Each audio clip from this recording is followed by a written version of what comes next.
Welcome back to another technical deep dive here in the debug zone. Today we're tackling a big question and breaking it down with insights from other users. Hopefully this clears up some misconceptions and helps you get the answer you need.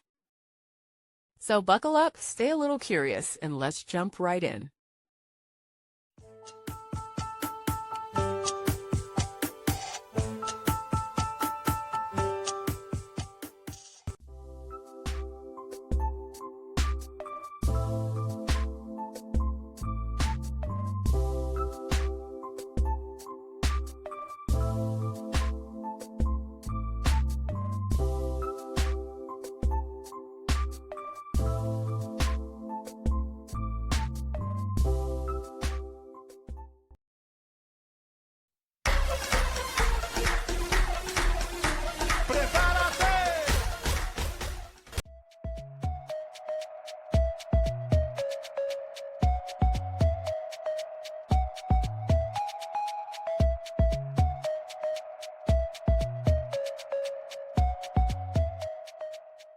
And that's a wrap.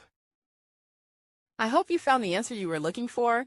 If you did, take a second to hit that subscribe button. It really helps out. And let me know in the comments which solution worked best for you. See you next time in the debug zone.